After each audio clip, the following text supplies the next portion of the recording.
बच्चों I welcome you all to this new lecture in this series. बेटा हम लोग बात कर रहे हैं रोटेशन चैप्टर की और मैं लेकर आ गया हूं आपके लिए वीडियो पार्ट 2। बेटे पार्ट 1 में हम लोगों ने तीन इंपॉर्टेंट कॉन्सेप्ट्स के बारे में बात की थी। Number 1 parallel and perpendicular axis theorem, number 2 torque and rotational equilibrium and number 3 angular momentum. बेटे इसी सीरीज को हम आगे बढ़ाते हुए जो चौथा सबसे इंपॉर्टेंट टॉपिक है हमारा वो है कंजर्वेशन ऑफ एंगुलर मोमेंटम, जिसके बारे में हम लोग आज बात करने जा रहे हैं। ठीक है, तो हम कंजर्वेशन ऑफ एंगुलर मोमेंटम को पूरे अच्छे से समझेंगे और आने वाले कुछ ही देर में आप लोग कंजर्वेशन ऑफ मोमेंटम को रियल लाइफ में कैसे अप्लाई करते हैं, उसके रियल लाइफ एग्जाम्पल कैसे हैं और कौन से हैं वो सीखेंगे और उससे रिलेटेड जो न्यूमेरिकल हैं उनको भी आसानी से कर पाएंगे। तो चलिए करते हैं स्टार्ट हमारा आज का lecture conservation of angular momentum.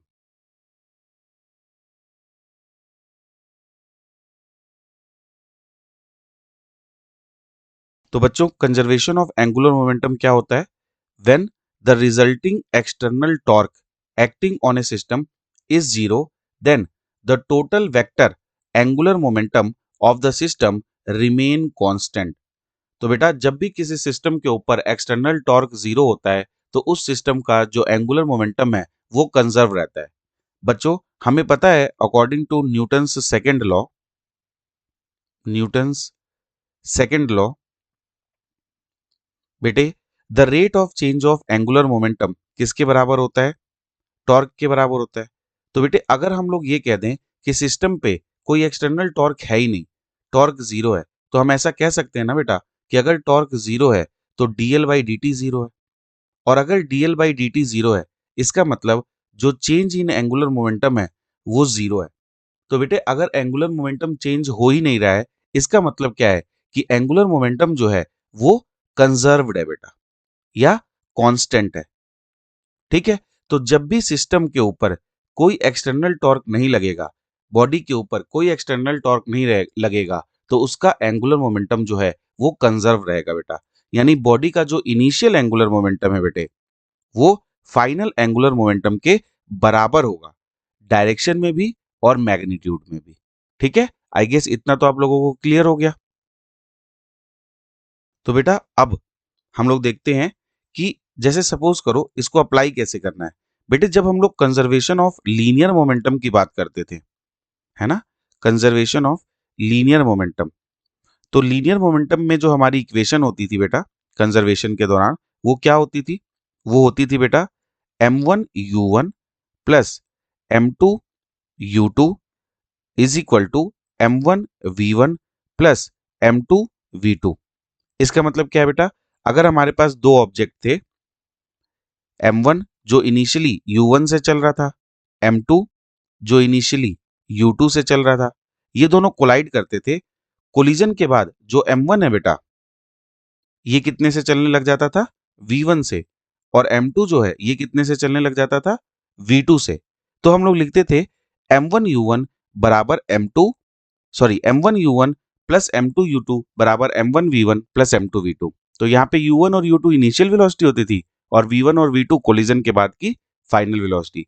क्योंकि कोलिजन के अंदर भी कोई एक्सटर्नल फोर्स नहीं लगता था इसलिए लीनियर मोमेंटम जो है वो कंजर्व रहता था। वैसे ही अब सपोज करो कि मेरे पास एक डिस्क है बेटा जो कि अपने सेंट्रल एक्सिस के अबाउट ओमेगा से घूम रही है। ठीक है बेटा, अपने सेंट्रल एक्सिस के अबाउट ओमेगा से घूम रही है। ठीक है, या कह सकते हैं चलो ठीक है ओमेगा से ही मान लो, ओमेगा से घूम रही है। अब मान लो कि किसी टाइम के बाद मैं इस डिस्क के ऊपर कोई और पार्टिकल ला के रख देता हूं। ठीक है, मैंने इस डिस्क के एज पर कोई और पार्टिकल ला के रख दिया। ठीक है, तो अब होगा क्या बेटा? अब ये जो सिस्टम है ये किसी और ओमेगा से घूमने लगेगा, लेट्स से ओमेगा प्राइम से घूमने लगा। तो बेटे अब इसमें होता क्या है, शुरू में जो एंगुलर मोमेंटम था वो कितना था? आई ओमेगा, जहां पे आई क्या था बेटा? डिस्क का इनर्शिया, और ये ओमेगा से घूम रहा था। लेकिन बाद में जब पार्टिकल भी आ गया तो अब डिस्क का इनर्शिया तो रहेगा ही रहेगा आई, लेकिन पार्टिकल का जो इनर्शिया है वो भी आ जाएगा आई प्राइम। तो आई प्राइम यहाँ पे पार्टिकल का इनर्शिया है इस एक्सिस के अबाउट, आई डिस्क का ही इनर्शिया है एक्सिस के अबाउट। अब ये दोनों मिलकर ओमेगा प्राइम से घूमने लगेंगे।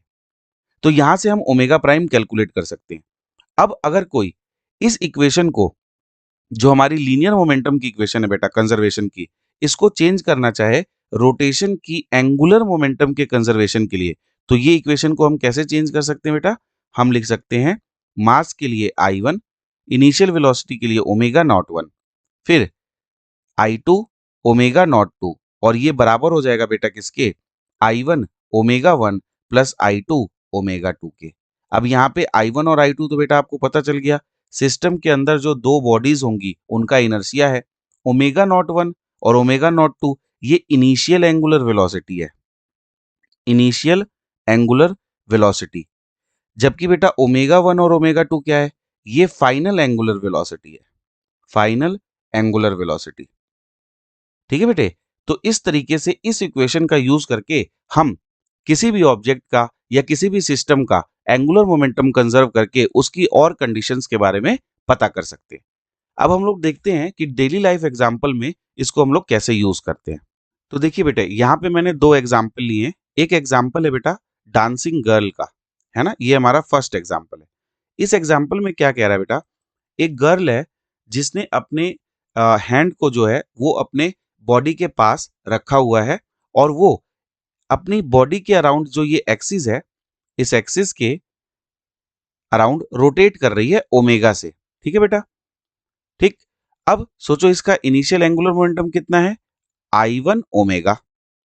अब होता क्या है, थोड़ी देर के बाद ये लड़की अपने हाथों को स्प्रेड कर लेती है, यानी हाथों को फैला देती है।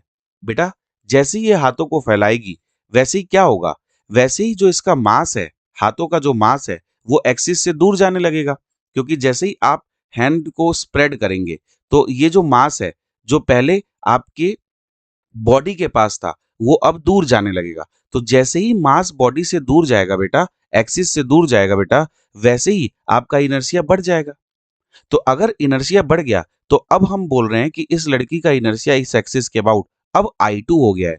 पहले कितना था बेटा? I1। तो पहले अगर एंगुलर वेलोसिटी ओमेगा थी, तो अब एंगुलर वेलोसिटी ओमेगा प्राइम हो गई। तो अब एंगुलर मोमेंटम फाइनली कितना हुआ? वो हो गया बेटा I2 ओमेगा प्राइम। ठीक है, तो जैसे जैसे हाथ स्प्रेड होता है वैसे वैसे आर बढ़ता है। आर क्या है? वो मास का डिस्टेंस जो कि एक्सिस से दूर जा रहा है। तो अगर आर बढ़ रहा है बेटा तो इनर्शिया बढ़ेगा। अगर इनर्शिया बढ़ गया इसका मतलब फाइनल इनर्शिया जो है वो इनिशियल इनर्शिया से बड़ा है। तो अब एंगुलर मोमेंटम को कंजर्व करने के लिए जो फाइनल एंगुलर वेलोसिटी होगी वो इनिशियल एंगुलर वेलोसिटी से कम हो जाएगी। तो इसलिए अब जो ये गर्ल है बेटा वो धीरे रोटेट करेगी एक्सिस के अबाउट। Is it okay? इसी क्वेश्चन को ये लोग दूसरे तरीके से पूछ सकते थे कि पहले गर्ल जो है वो हाथों को स्प्रेड करके रोटेट कर रही है, तो जब वो अपने हाथों को अपने बॉडी के पास लाएगी तब उसकी एंगुलर वेलोसिटी क्या होगी? तो उस केस में फिर इंक्रीज हो जाएगी, क्योंकि वो उल्टा एग्जाम्पल हो जाएगा। इसी एग्जाम्पल को उल्टे तरीके से कर देंगे। ठीक है बेटा, दूसरा एग्जाम्पल मैंने लिया है अर्थ पे। हमें पता है अर्थ के नॉर्थ पोल पे क्या है? बहुत सारी बर्फ है ना, बहुत सारी बर्फ है, और बर्फ के माउंटेन्स है, आइस के माउंटेन्स है। क्वेश्चन कहता है कि अगर ये आइस मेल्ट होने लग जाए, बर्फ जो है वो मेल्ट होने लग जाए नॉर्थ पोल पे, तो बताइए अर्थ के ओमेगा पे क्या फर्क पड़ेगा?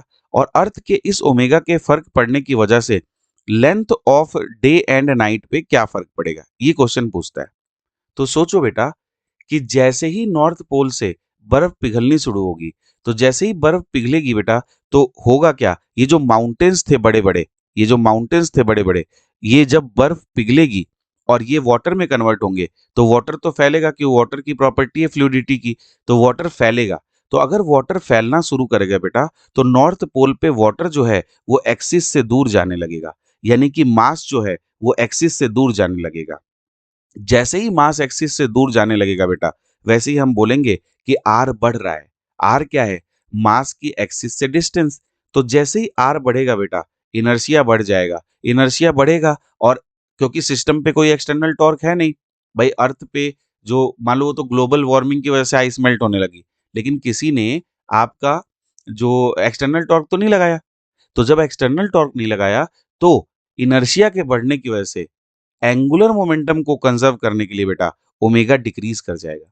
अब जब ओमेगा डिक्रीज करेगा तो अर्थ धीरे धीरे रोटेट करेगी। तो बेटा जब अर्थ धीरे धीरे रोटेट करेगी तो कोई भी पार्ट अर्थ का जो सन के सामने से गुजर रहा है वो बहुत धीरे धीरे गुजरेगा। जब वो धीरे धीरे गुजरेगा बेटा तो लेंथ ऑफ डे और नाइट दोनों इंक्रीज होंगे, क्योंकि जो पार्ट गुजर के, मान लो ये सन है और अर्थ का ये वाला पार्ट यहाँ से गुजर रहा है तो उसको गुजरने में धीरे हुई, लेकिन जो पार्ट पीछे है उसको वापस सन के सामने आने में भी तो टाइम लगेगा ना, है ना, सन के सामने आने में भी टाइम लगेगा।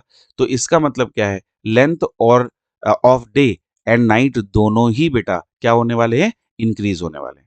तो ये दो बहुत अच्छे रियल लाइफ एग्जांपल हैं जो हम आसानी से देख भी सकते हैं और समझ सकते हैं कंजर्वेशन ऑफ एंगुलर मोमेंटम के लिए। अब हम लोग प्रीवियस ईयर क्वेश्चन देखते हैं कि प्रीवियसली क्या पूछा गया है और हम कैसे कंजर्वेशन ऑफ एंगुलर मोमेंटम को लगा के सॉल्व करेंगे उसको। तो बेटा ये है हमारा क्वेश्चन पढ़ते हैं। क्वेश्चन कह रहा है a thin circular disc of mass m and radius r is rotating in a horizontal plane about an axis passing through its center and perpendicular to its plane with an angular velocity omega। तो बेटा हम लोग पहले इसको बना लेते हैं। हमारे पास एक डिस्क है बेटा, ये डिस्क अपने सेंटर से पास होने वाली एक्सिस जो कि इसके प्लेन के परपेंडिकुलर है, इसके अबाउट ओमेगा से घूम रही है और इसका मास क्या है, m है और इसकी रेडियस r है। ठीक है, हमें इतना समझ में आ गया। अब क्या रहा है बेटा, if another disk of same dimension but mass m by 2 is placed gently on the first disk coaxially then the new angular velocity of the system। बाद में क्या हुआ बेटा, इस डिस्क के ऊपर जो हमारे पास पहले से थी, इस डिस्क के ऊपर बेटा हमने एक और सेम डायमेंशन की डिस्क लगा दी। लेकिन सेम डायमेंशन की जो डिस्क लगाई है बेटा, इस डिस्क का मास अब m/2 है। पहले वाली का मास m था, रेडियस r थी। जो नई डिस्क लगाई है उसका मास m/2 है और रेडियस अभी भी r है। तो बताइए ये दोनों अब कितने ओमेगा से घूमेंगे, ये क्वेश्चन था। अगर आपको ये क्वेश्चन लगता है आप कर देंगे तो आप एक बार ट्राई करिए, वीडियो को पॉज करके फिर आंसर मैच करिएगा। ठीक है, चलो अब मैं देखता हूं, मैं करता हूं इसको कैसे करना है। देखो बेटा, सिस्टम के ऊपर कोई एक्सटर्नल टॉर्क नहीं है क्योंकि हमने जेंटली, ये देखो लिखा है ना, जेंटली दूसरी डिस्क को प्लेस किया है। तो जब हम जेंटली दूसरी डिस्क को प्लेस किया है तो हम कोई जर्क वगैरह प्रोवाइड नहीं कर रहे हैं यहाँ पे, इस वजह से एंगुलर मोमेंटम कंजर्व रहने वाला है। तो इनिशियल एंगुलर मोमेंटम कितना है बेटा, इनिशियल एंगुलर मोमेंटम है आई इंटू ओमेगा। डिस्क का मोमेंट ऑफ इनर्शिया क्या होता है बेटा, mr²/2 इंटू ओमेगा। ठीक है, final angular momentum, final angular momentum बेटा अब दोनों डिस्क, एक I1 प्लस एक I2 दोनों मिलके किससे घूमने लगी बेटा, ओमेगा प्राइम से। अब पहले वाली डिस्क जो है उसका तो मोमेंट ऑफ इनर्शिया अभी भी mr²/2 है, लेकिन जो दूसरी वाली है उसका मास कम है m/2, रेडियस बराबर है तो r²/2, तो इसका भी mr²/2 लिख दिया इंटू ओमेगा प्राइम। बेटा ये दोनों मोमेंट ऑफ इनर्शिया क्या होने चाहिए, सेम होने चाहिए। तो मैं यहां पर इनको सेम रखने की कोशिश करता हूं। तो बेटा L इनिशियल बराबर है अगर L फाइनल के, तो इसका मतलब mr²/2 ओमेगा बराबर होना चाहिए mr²/2 प्लस यहां से कितना आएगा बेटा, mr² और यहाँ पे इसका 2 और इसका भी 2 है ना, तो ये हो जाना चाहिए 4। देखो मैंने कोई गड़बड़ तो नहीं की, सही है। तो mr²/2 यहाँ से और इसका मास हमने m/2 ले लिया, इसकी रेडियस तो अभी भी r² है और बाई 2 होता है क्योंकि ये डिस्क है, तो यहाँ से ओमेगा प्राइम आ गया। बेटा mr²/2 mr²/2 mr²/2 ये तो कटने ही वाला है, यहाँ से आया 1/2 इंटू ओमेगा, यहाँ से आया 1/2 और 1/4, तो अगर हम एलसीएम ले लें 4 तो 2 + 1/4 3/4 और इंटू ओमेगा प्राइम। तो बेटा ओमेगा प्राइम की वैल्यू आ चुकी है मेरे हिसाब से 4/2 और बाई 3। ठीक है, तो 2 2 जा 4, तो अब ये आ गया बेटा 2/3 ओमेगा। तो हमारा ओमेगा प्राइम का आंसर आ चुका है बेटा 2/3 ओमेगा। तो अब जो एंगुलर वेलोसिटी है सिस्टम की वो पहले वाली एंगुलर वेलोसिटी से अलग आ गई है और कितनी आ गई है बेटा, 2/3 ओमेगा। तो आई होप आपको ये क्वेश्चन समझ में आ गया होगा। अब चलते हैं अपने अगले क्वेश्चन पे। क्वेश्चन कह रहा है a thin circular ring of mass m and radius r is rotating with a constant angular velocity 2 radian per second in a horizontal plane about an axis vertical to its plane and passing through the centre of the ring. बेटा again हमारे पास एक ring है, ये हमने ring बना ली। इस ring के centre से पास होने वाली और इसके प्लेन के परपेंडिकुलर एक एक्सिस है जिसके अबाउट ये ओमेगा यानी कि 2 रेडियन पर सेकंड से रोटेट कर रहा है। मास m है इसका और रेडियस r है बेटा। अब ये कह रहा है if two objects each of mass small m be attached gently on the opposite ends of the diameter of the ring will rotate with an angular velocity। तो बेटा अब इन्होंने क्या किया है, इस रिंग के डायमेट्रिकली अपोजिट पॉइंट पे दो मास अटैच कर दिए बेटे। तो मैं बना लेता हूं, ये दो मास हमने अटैच कर दिए, एक स्मॉल एम ये, एक स्मॉल एम ये दोनों मास कितनी कितनी दूर है बेटा एक्सिस से, आर आर डिस्टेंस। क्यों? क्योंकि ये डायमेट्रिकली अपोजिट है। ठीक है, तो अब सोचो बेटा, अब ये सिस्टम ओमेगा प्राइम से घूमेगा, रिंग का मास तो अभी भी m है ना। तो बेटे अब सोचो, पहले इनिशियल एंगुलर मोमेंटम कितना था, पहले था रिंग का i इंटू में ओमेगा।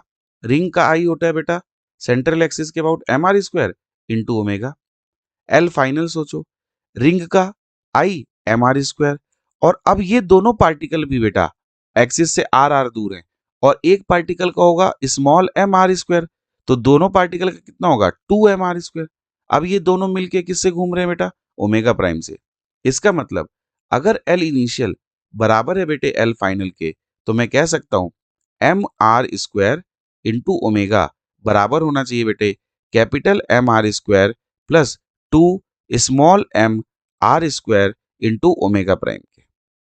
बच्चों यहां से मैं कह सकता हूं कि आर स्क्वायर से आर स्क्वायर से आर स्क्वायर चला गया, मेरे पास ओमेगा प्राइम की वैल्यू आ गई बेटा capital M into omega upon में capital M plus 2 small M. तो बेटा यही हमारा आंसर हो जाना चाहिए। तो आपने देखा कितनी आसानी से हम सिस्टम का इनिशियल एंगुलर मोमेंटम और फाइनल एंगुलर मोमेंटम देख के बहुत आसानी से सिस्टम को सॉल्व कर सकते हैं कंजर्वेशन ऑफ एंगुलर मोमेंटम के थ्रू। तो आई होप ये लेक्चर आपको पसंद आया होगा। अगर आपको ये लेक्चर पसंद आया है तो वीडियो को जरूर लाइक करें, चैनल को सब्सक्राइब करें अगर आप चैनल पर नए हैं।